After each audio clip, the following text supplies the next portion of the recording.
Welcome to the Club Officer Training Elective Session on DTM projects.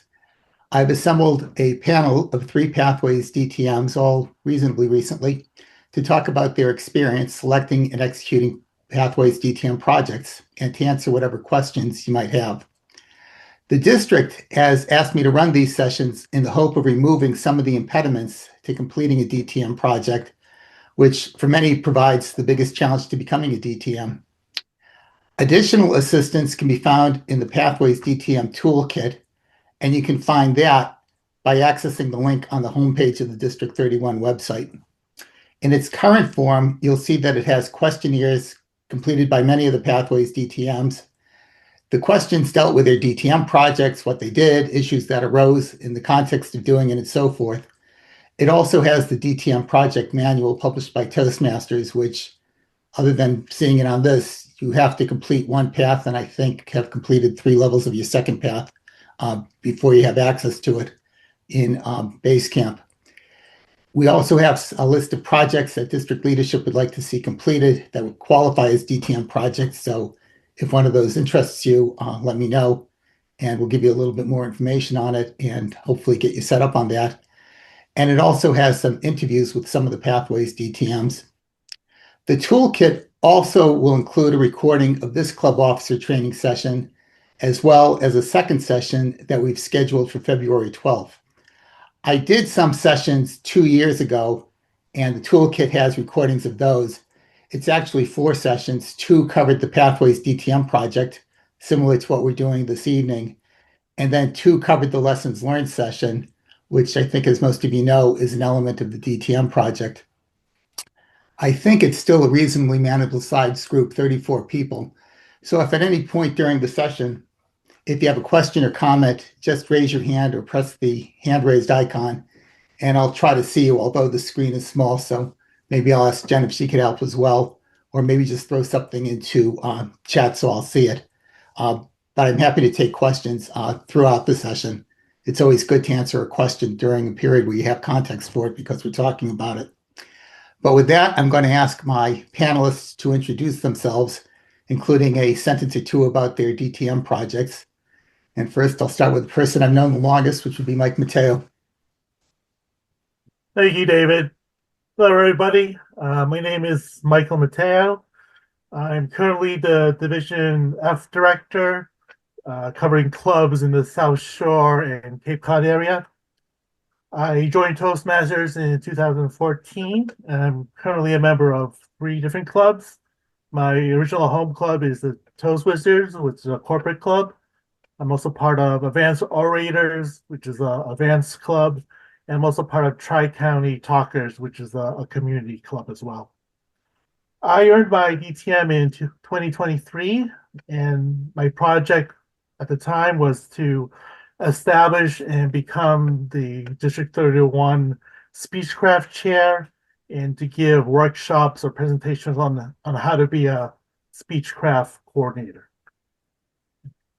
Thank you. Next, Christy.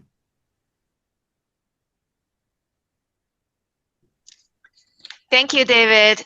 Hello, everyone. Good evening. My name is Christy Meng. I am a Toastmaster of 8 years. I joined in 2018. And my home club is Toast of Tongue, which is a corporate club from Pfizer based in Andover. And during my Toastmaster tenure, I've taken all the officer roles so far, and I did a couple of years of area directors from the district level, and I have completed 3 pathways, and I'm working on my 4th one. In 2024, I got my DTM recognition, and in addition to all those leadership requirements and pathway requirements, what I did is I chose to do youth leadership program and also acted as a club coach. So, and my final DTM project is to help my home club to get President Distinguished Club recognition. Terrific. Thank you, Christy. And finally, Chris. Hi, Chris Nielsen, and I am one of the founding members of the Fall River Innovators, and thus have done every role and everything in that club throughout its history, and been an area director and mentored clubs and had a lot of fun with many of you here. And it's great to see so many people here. For my DTM project, I essentially brought together some life skills programming that I was doing professionally, some essays that I'd been writing for my health scare to give to my son over a period of about 11 years. A little bit about technology that was the impact of AI, and then I combined it with having the opportunity to work with an editor coach who was also a Toastmaster in our club, and I brought that all together and I created a book. I wrote a book and a curriculum. Uh, in a short sense, it's a self-help book about life skills and occupational readiness in a world where jobs are going away. And that's it. That's what I've been working on, and I got it done because of my DTM is really what brought that together to get it done. It was the motivation. Terrific. Thank you, Chris. I have an audience participation question. I think with the number of people, you no longer all fit on one screen, so I'm going to ask you to do this through chat. If you can take a minute and write in chat what you think makes a good DTM project, maybe just one idea of what some of the attributes are that you think would make something a good DTM project. And I'll give a minute for people to come up with some suggestions. Is this where the theme from Jeopardy plays in the background? That's right. Beep, beep, beep.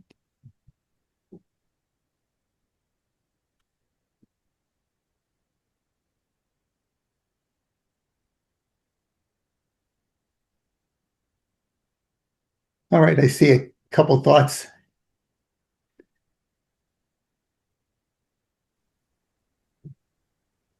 And I'm sure we'll see some more coming back. But let me start reading some of the things I see. One is coaching clubs. I assume that means separate from the formal coaching program, but yeah. And then working with a team to achieve an objective, leading that team. Yeah, pulls in the leadership portion. Bob Moran gives an answer that's characteristic of him, helping others. I think that's always important. Bringing a club back from almost closing, doing stuff on youth leadership, spreading knowledge on a district wiki. Ruth, with HPL, you didn't even have to succeed. I don't think success, Ruth, is a requirement on the Pathways DTM either, although hopefully you're motivated to try to succeed. But it's an interesting point because one way to succeed is by setting your goal at a very low level. If you set a higher goal, if you succeed, it's fantastic. But even if you don't, you learn something. So you're right. I think sometimes the focus on success might be overblown. Community impact, an idea you've been thinking through for a while. Through the DTM, you can get it done. Now something about mentoring clubs and members, helping club officers advance in pathways, something we certainly need. Ruth mentions it's about the process, something you've always wanted to do, but did not have the motivation to complete. And Lily Simmons, I get a kick out of this one. It's the journey. The outcomes get better as you practice. Well said, Lily. So I think some of the things I had listed, similar, addressing pressing needs we talked about. One thing I don't see here is if you have a desire to attain greater mastery over a set of skills that the project requires, here's a chance to take a shot at trying to improve your skills. Another that I've seen in a number of the DTM projects that have been done to date is passion for a project, doing a project for a cause or something you care about. So, for example, when former district director Audrey Cretion did her DTM, she did it to get toys for a children's hospital because she had a godchild who had a life-threatening disease, and the hospital did a fantastic job in saving the young kid. And there was a way for her of showing her gratitude by doing that. So those are great reasons also. Always good to think about it in terms of a defined and properly limited scope. There's an awful lot of projects you can do that are open-ended, and it's always good to think about what would constitute a completion point. So, for example, a toy drive. We have an example of one doing a drive for a women's homeless shelter, that sort of thing. And I think we talked about the leadership component. I have from Maria Fitchie the question, how should one get their project reviewed before pursuing to ensure it will count as a DTM project? So great question, because I think it presumes that there's some central authority who decides if the DTM project counts or not. There isn't. It's determined by the vice presidents of education of the various clubs. You fill out a DTM application, and if the vice president, if you meet all the standards, you've completed the 2 paths, all the objective stuff, Toastmasters will change. But with respect to the project itself, this is something that's passed on by the vice president of education, which means that there can be some projects that are a lot more work or a lot more sophisticated than other projects, but we're counting on the integrity of the vice presidents of the various clubs to look at what the requirements are for a DTM project and to make sure that those requirements are hit. Or as Sherry said, you can reach out to the DTM chair, Sherry Raftery, so that's also an option. I'm going to have some specific questions for the panelists based on my conversations with them. First, I wanted to start with Mike, who chaired the Speechcraft program. And Mike, I'm curious, why was this so important to you? What compelled you to want to take on this project? Thank you, David. So again, my DTM project was to establish and become the District 31 Speechcraft Chair and do workshops on how to be a Speechcraft coordinator. I initially conducted a Speechcraft event back in the fall of 2021 as part of Michelle Bisco's DTM project that she was working at the time. And I found it very rewarding.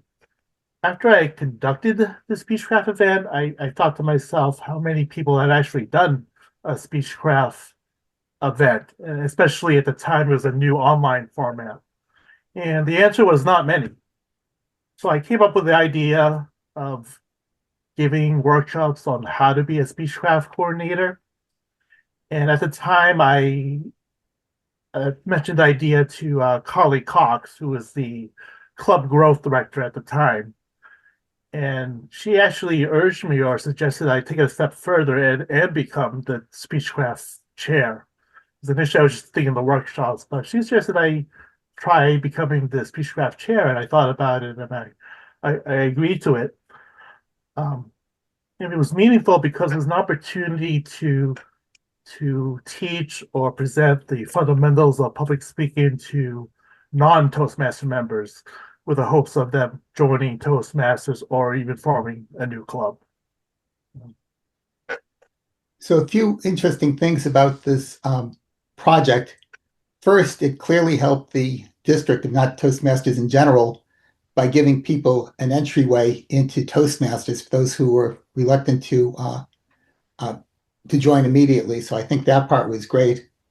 And the second thing is programs like Speechcraft involve some individuals kind of on their own putting together something, but having some structure around it is huge. And for somebody to step up, to be willing to take on that role for the district, really makes a program work a lot better. So all of that's terrific.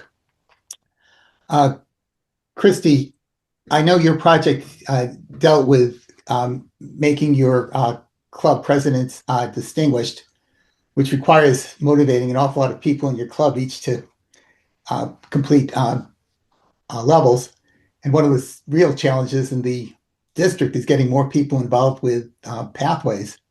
So can you talk about some of the techniques you employ to motivate your team members to work toward that goal? Sure.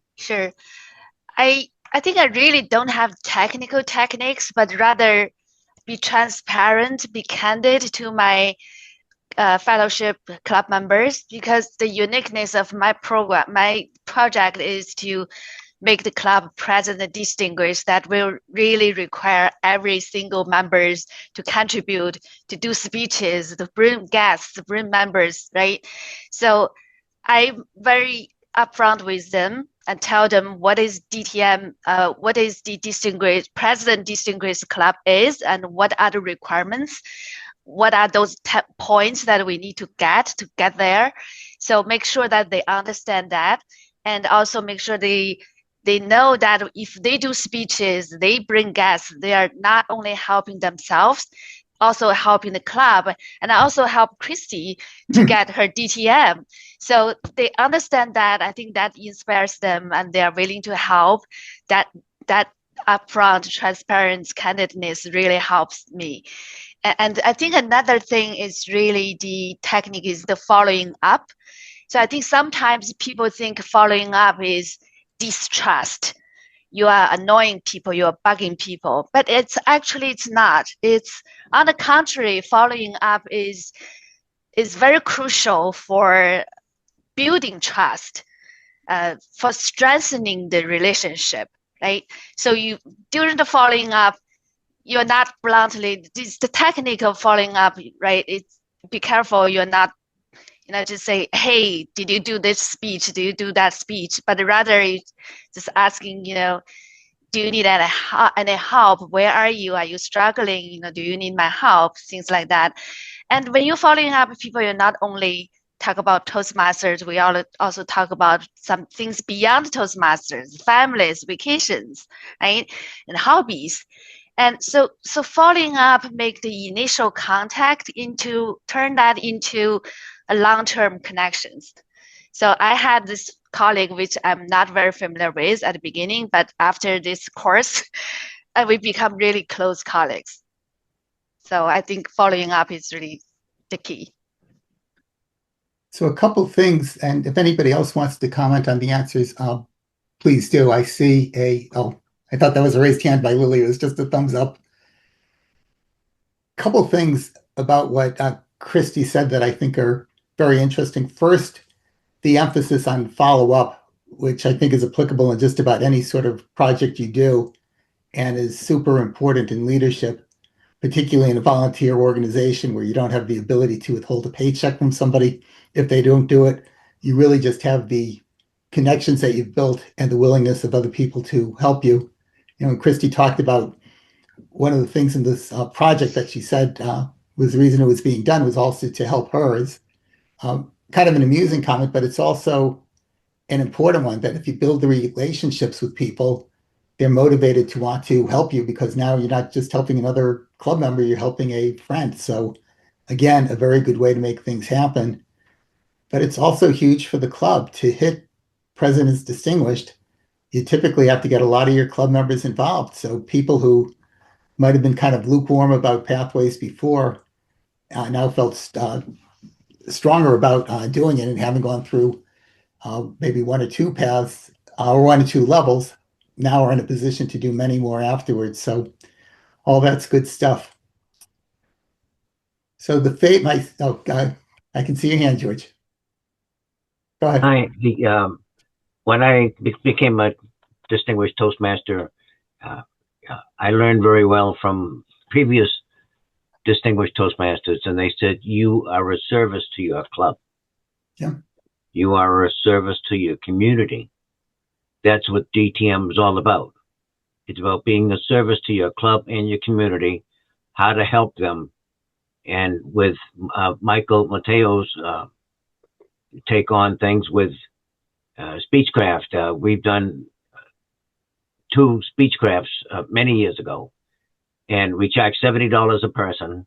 And people said, "Oh, that was cheap money." This is probably back in 1995 or so. And we offered 6 or 8 classes. We reserved a room at Massachusetts Community College, and 5 people out of there was 14 or 15 people that were there joined the club. Yeah. And they stayed there for maybe 6 months or a year, and then they got what they needed and left. And many of them, that's all they need is the 6 or 8 classes at Speechcraft. And you have to be pretty gentle with them, because many of them are from the outside world, meaning it's dog eat dog, I'm better than you, or you're better than me, and so forth. But Toastmasters is not like that. I tell them that We are there to help one another. We are Yeah, there to no, help one another. Doesn't make it, if you're a better speaker than me or you're whatever happens to be. We're here to help everybody. yeah, And well, that's what the DTM was for me. Yeah.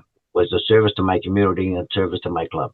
no, well said. I was just having a conversation with a prospective club that they're asking, what do you get out of Toastmasters? And I listed all the things we do. And they said, how much does it cost per member? And I said, $60 every 6 months.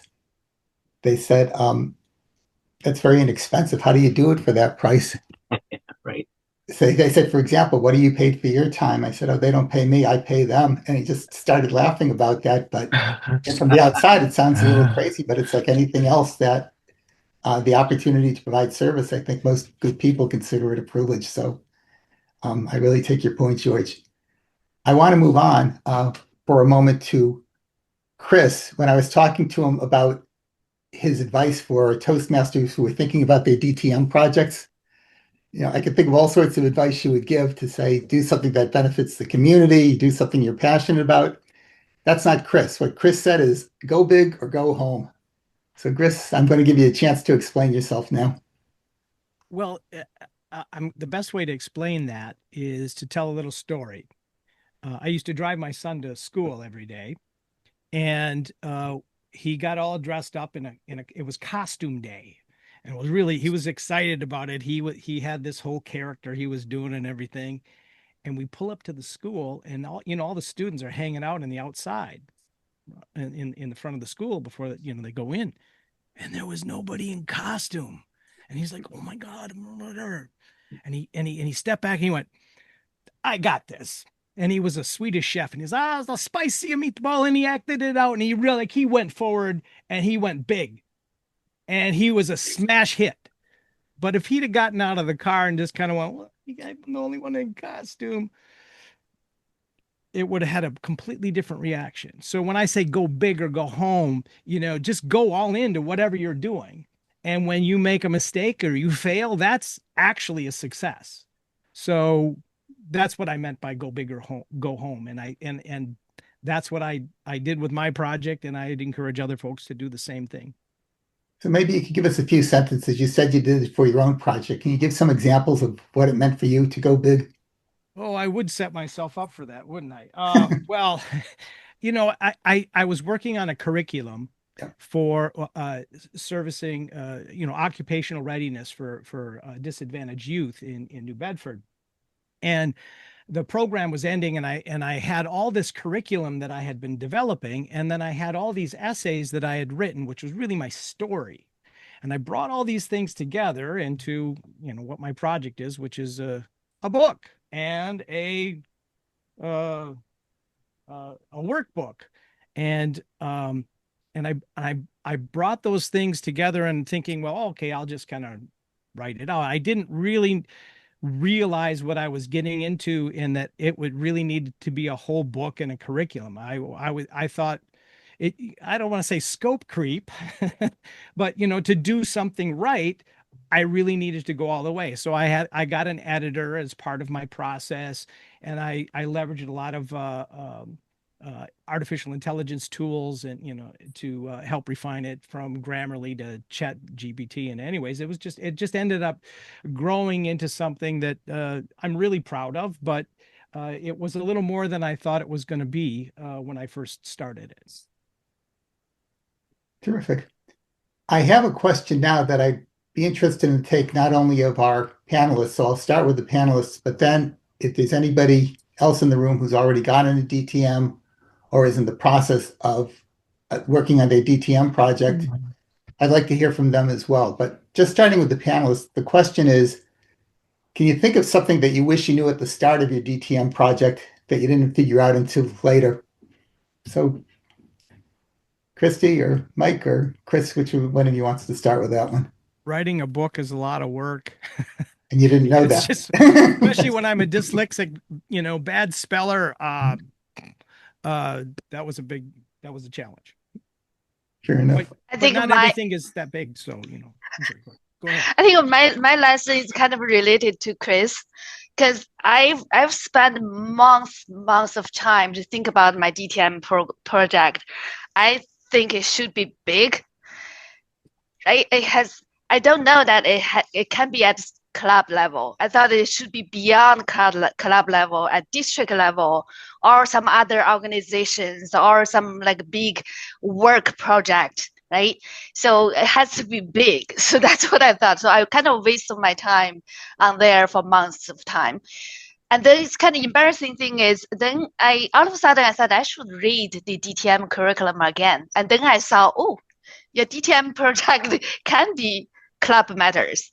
So that's how, the click is, oh, maybe I can do like help the club to get president distinguished club. So that's my lesson. Read your curriculum carefully. Before we get to Mike's point, I just want to Right. comment on what Christy said. The notion that somehow a district project is more important than a division project, which is more important than an area project and more important than a club project, in many ways is backwards, because if the clubs aren't strong, nothing at the levels of greater abstraction is strong either. You can't have strong areas without strong clubs, or strong divisions without strong areas, and so forth. So some of the most important projects, I believe, can be at the club level. And particularly anybody who does a project that takes a club that's struggling and creatively comes up with an original idea, original program to make a club stronger, that's huge. I mean, you figure something out for one club at one level, it can be reproduced with other clubs in a similar situation, and you can have a huge impact doing something like that. Very good point. Mike, you've had a chance to think? Actually, I did not hear the question. Could you repeat it? Oh, sure. I was typing in the chat. That's okay. It makes it like a table topic for you. So the question is, what do you wish you knew at the start of your project that you didn't figure out until later? Okay. More related to my specific project, I think I was trying to get a list of people interested in doing speechcraft. I was able to obtain a list, but knowing how to get resources to, or members to get involved in your project, it's, ways to do that, would help, how to do that. As well as having resources on how to present in front of larger audiences, I think would have helped me if I knew that ahead of time. I ended up providing those workshop as club officer training sessions for the district, and I was able to, I think, conduct 3 different workshops that I think benefited the district at the time. I see Tim Greenwood has a hand up. Before you give your answer, there might be other hands up that I just can't see. So if you also have a comment, if you put it in chat now, I'll get to you. But let's start with Tim. Yeah, thank you, David. So my question, it's kind of twofold, and it's been a little bit addressed. I mean, how do you know how big your DTM project should be, and how is it? It's not just something you were going to do anyway. I mean, as a club president, when I was a club president, it was my duty to lead the club to President's Distinguished, and I did that. But that's not a DTM project. That's just your job. So it strikes me that a DTM project is something pretty big and significant, and I'm not entirely sure, how you figure out just what that is and what the line is for what makes it big enough to give it this big name. So there's a couple aspects to that question. I guess I would just repeat what I started, that the district or Toastmasters International doesn't make the determination. Other than, I guess in the case of Toastmasters International, it has a set of standards that's listed in the DTM manual. But at the end of the day, it's the club's vice president of education who signs off on it. That said, there are experienced Toastmasters in the district that you can talk to about what your project is, and they might have some gentle suggestions to make it feel more like a DTM project. I mean, at the end of the day, it is a big deal. It's your capstone project. I'm going to turn over just briefly to Sherry, if you have some thoughts on that, or if you are willing to talk to prospective DTMs who just want to run a project by you? Yes, absolutely. I'm happy to meet with you about projects. I simply just did my 5th project was to bring back the Toastmaster prison clubs in person because after the pandemic, they were closed. So it was important that I thought we would get back in prison. So I was able to get MCI open Framingham as well as the maximum security, and we're also starting with Gardner. And so those type of projects. Plus, if you think about it, like Bo Bennett, even though it was an HPAL project, he started Free Toast Host, a global free toast host for all the clubs across the globe. For they're the free websites that we use for the clubs. So happy to talk with you. There's many ideas you can do in Toastmasters. You can do outside of Toastmasters, as some have mentioned. So that I guess I'd throw out a question in that what is something that you're passionate about that not necessarily comes easy, but something that you can connect with that also connects with your Toastmasters experience? And how can you bring those two things together to do something significant, have some kind of impact with it? That was the question that I asked myself when I was thinking about doing this, because the question I ask everybody here is, how many of you here have a mission statement? How many of you have a purpose statement, a vision statement, a values statement? You have that probably for your work, So I started thinking about this from what I learned in Toastmasters, and that's what helped me kind of gather this as an idea and bring it all together, and then everything kind of aligned up, and then move forward with it. So if that helps you at all, just think of the questions that you think are worth answering and how you can have the DTM project bring a variety of things together and answer those questions and help other people in the process. Yes, I like that. And passion, something that you're passionate about, or something you want to see fixed, something to improve, something that you're already good at that you want to bring more awareness to. Katie, did you have your hand up? Yeah. Oh, you have to unmute. Hi. Oh, I thought you had your hand up at one point. No? Yeah. Okay. So I just want to add to this discussion.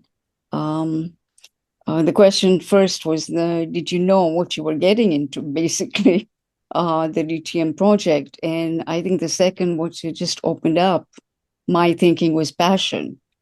And I think if I kind of not combine, but talk about each of them, first of all, my passion was mentoring. And I have been a mentor and a sponsor. And whilst I was doing this, I found that there was a lot of stuff that was needed to mentors of the club. And so I became passionate about that, and I started writing my notes. And that's what I'm doing for my DTM project. I'm writing a toolbox of how to be a mentor and sponsor, what is needed, compiling all the notes into like some sort of a format. And so it's become a lot of work than I thought. But I think, I will also learn, and I need to learn some technical aspect of it, how I put it in a digital form. So I'm excited, but I didn't know how much work it was going to be. So here I am, something that you're passionate, something you've learned during your Toastmaster, the skills and what's needed, like through your mentorship or whatever, like if you're a president, VP of education, what do they need? So put that together. All right. Thank Mike, I you. see your hand. Before I go to that, just two quick comments. The first one with respect to Shada working on a toolkit. We all owe a bit of a debt of gratitude to Christian Austin, who came up with the idea of doing toolkits. The notion being that we have a habit of inventing the wheel many, many times. And there's certain things that people have figured out are a good way to do it. Obviously, things can be further optimized over time. but if you have toolkits for certain sorts of things that are helpful for Toastmasters, how to be a mentor, how to take on certain roles, it's not so much that it makes the job easier, but it certainly makes the routine portions of the job easier, and it opens up the ability to have more creativity. With respect to the comment from Tim Greenwood as to whether having a club become president's distinguished, is that just something ordinarily a part of a president's job? I think my answer, I'm curious if Christy agrees with us or sees it differently, is everything is context. So in the case of Christie, that club becoming president's distinguished on its own without somebody stepping in to really push for it didn't look very good. So in a case like that, where you're taking something that's not going to happen, like not likely to happen, and you make it happen, is a lot different context than a club that's been president's distinguished every year and basically just push the same formula and your president's distinguished for one more year, if that makes sense to you.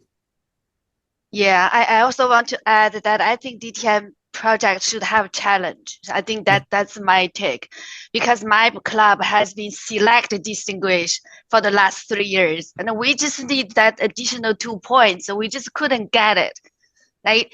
So that's why I think this take additional effort. It's challenging to get that 2 more points. So that's why I take on this journey and really try to push things forward and to get that 2 points. So I thought this has challenge. It's a big challenge. I think that deserve a DTM project. And also, I was not a president at that time. I was secretary. But I think even though you are president, but you can bring up for a club. For example, it's not distinguished. You can bring the club to distinguished. I think that deserve a DTM project, regardless if you are president or not. And at the end of the day, I would argue it's really not about those 2 points. It's about all the changes that occur, about the additional sense of community you build, and about how you make it a stronger club. And the 2 points in themselves, really have no intrinsic value. It's simply that they're a diagnostic, and the fact they get those extra 2 points and get up to 9 means all of a sudden the club is now, from what was still a pretty good club, to becoming one of the top clubs in the district. So that's no question, that's an achievement. Mike, you've been very patient. Go ahead. No, I think you already touched on it a little bit already, but when I was thinking of what to do for a DTM project, I was thinking, what can benefit the district? Something that can improve something. It'd be the chair. You mentioned toolkits. So just something to think about when you're trying to figure out a DTM project. If it's something that could help the district out in a certain way, it's usually a good project to undertake. And then at the end of the day, the warning, I shouldn't say it because it's my panel, but what we're saying in this room at the end of the day isn't what matters. It's what your vice president of education says, right? So it's always very important that you get your vice president of education on board as early in the process as you can. It would be nice, and sometimes you don't know if your project is going to span the terms of more than one. It becomes a little more challenging, but if the vice president of education has a problem with your project that they can articulate, better to hear that early in the project rather than later in the project. The other question I have for all the panelists, and then I'd love the other people who are part of the audience to weigh in on this as well, at least those who've already done a DTM project. I think all of us who've completed a project can mention a number of positives that came from it, but maybe Chris and Christy and Mike, if you can try to think about what the single biggest positive is that you took away from it, that you now have that you didn't have before the DTM. Well, I'll go first if you don't. Yeah. Well, one of the things that I did the most in writing a book and thinking inward, and that's what I learned in Toastmasters, how to think more about leadership, how to think more about how I'm perceived, and digging into a deep reflection in a lot of the concepts that I explored in the book. There was a lot of discovery. And in that process, I got better as a person by by developing and being more aware of my skills and how I'm perceived by other people, because it's really easy to lose sight of the perception of how you're presenting yourself. And I think that it's, you know, when you're taking on a project like this, if you're really taking the time to reflect, you're going to grow yourself, and that's going to help everything that you do related to the club. And as the it's like it helps lift all the boats higher with a higher higher tide by being a leader, by leader, showing your leadership by doing. And that reflection, really just taking the time to think deep and think about it more, and being aware of the what you're doing when you're giving a presentation and you're getting feedback. That's the whole process. Just take that same process that you'll learn about giving speeches or about leadership and the evaluation, and think deep about everything that you're bringing together in your life, your relationships, and then how that all relates with Toastmasters, and how you can contribute to making that a better experience for the people around you. And that's what I learned the most, is becoming more aware of how I can impact that and be a better communicator in that regard. Thank you. Mike, what's your biggest positive? I think what I learned in doing my DTM project is, I think the more you plan ahead of time, I think it'll be easier to conduct your DTM projects. The thing I did I started by completing I think the DTM project plan, which involved, describes purpose, your team members, your resources, some of the milestones and deliverables. I think it gave me, after completing that project, it gave me a good foundation to conduct my DTM project. So plan ahead, I think, is the biggest thing you could do. It's a great roadmap too. Yeah. Wonderful. Christy, I'm sure you have more than one positive, but what's your best one? Yeah. So I think the biggest positive takeaway for me is to trust yourself and be patient with yourself. So for me, I took the slow path. It took me almost 5 years to get my DTM, because I know, DTM requirements are complex and it's very difficult. But just don't give up just because it's difficult. Because if you don't go after what you want, you will never get it, right?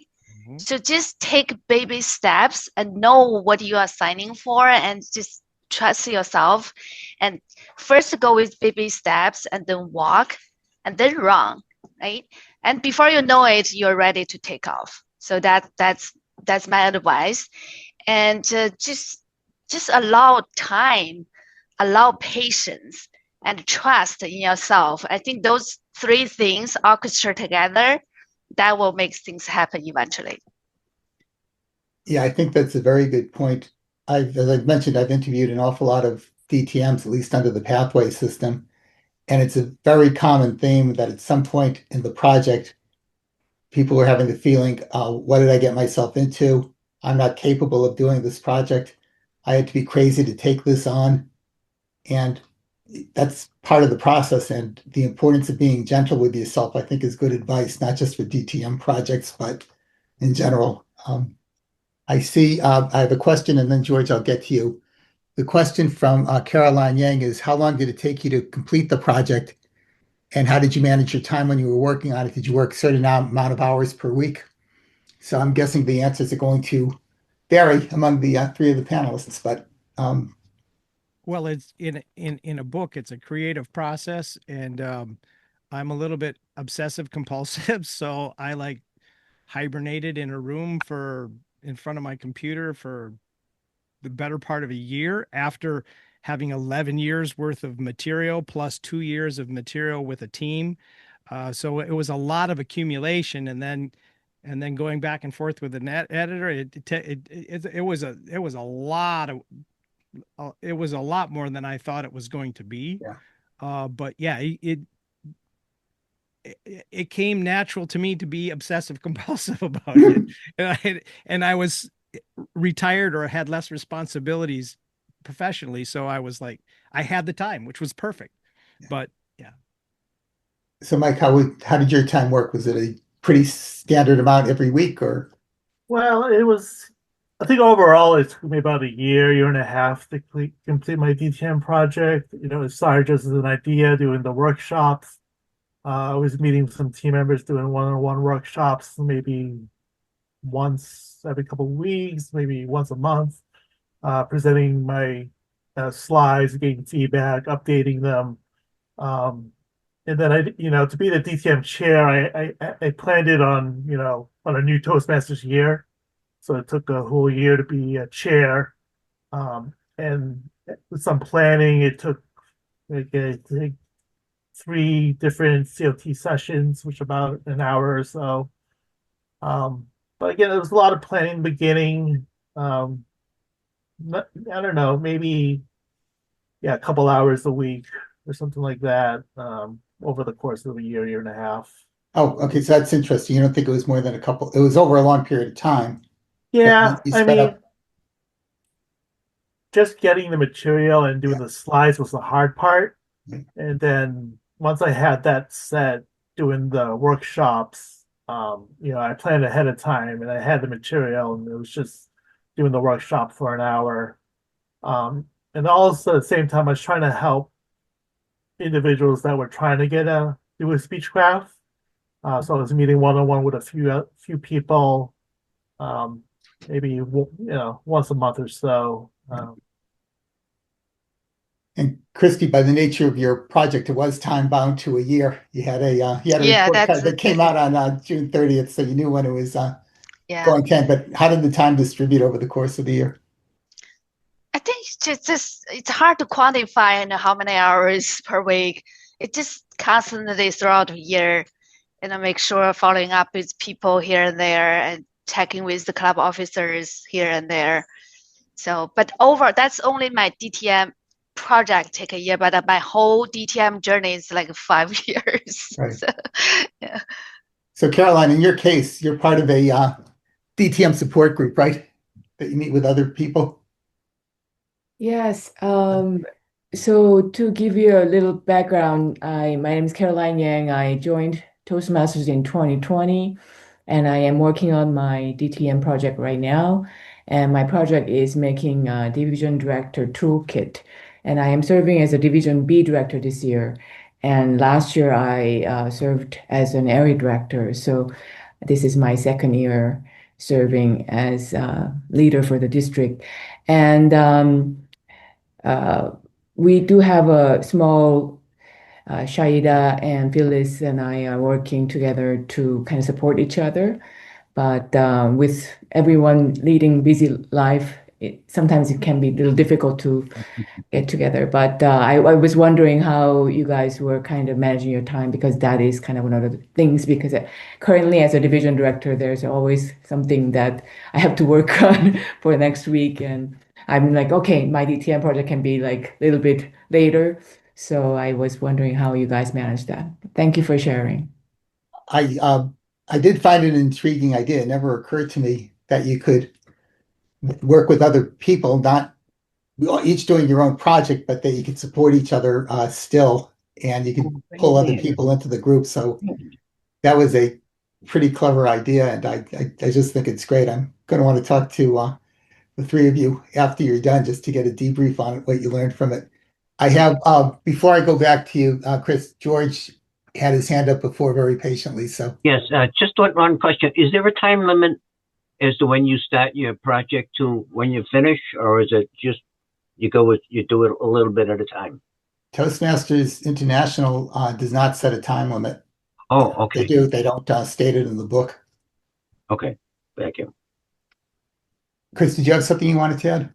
Just when we're talking about time, I learned something really fascinating from a lady that worked for me. She got her doctorate, and she got her doctorate at the same time that she got another degree. So she was like, she figured out this strategy of how to get all of her time to dovetail in all of her classes. And that's kind of what I did with my project. And I suggest that you try to think through how doing one thing is relating to another. And that's all, it's all compiling together towards your project. So you're getting to leverage a lot of initiatives through efficiency. And that's the best way to use your time with it, because these are big projects and they take a lot. So if you really want to get the most out of it, find ways of dovetailing it instead of just doing something isolated. All right. I'm looking at the clock and we want to have 5 minutes at the end, and I want to be respectful of everybody's time. So I'm just going to ask for closing thoughts or closing questions. And this time I will start with anybody in the audience. If you have something, keep in mind, if you raise your hand, I might not see it. I don't have a full screen, so put it in chat. But while I'm waiting for the audience, any closing words of wisdom, Mike? No, but I mean, once you complete your DTM project, I mean, you'll be that one step closer to earning your DTM award. And I think earning your DTM award is kind of the highlight of your Toastmasters journey. At least it was for me anyway. Yep. Terrific. Christy? Sorry. I think the DTM is really worth of time and effort. So I recommend every experienced Toastmaster go after that. It's just trust yourself and be patient with yourself. You will get there. And Chris?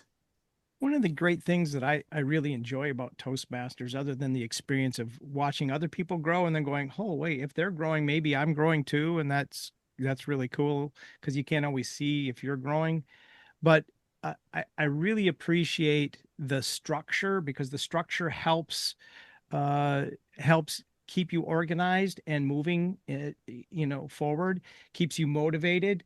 I've never done something for the credit of having some kind of an award, but that award and that the merit system does help keep you in line and structured in a way so you can actually get things done. And I love Toastmasters. It's awesome.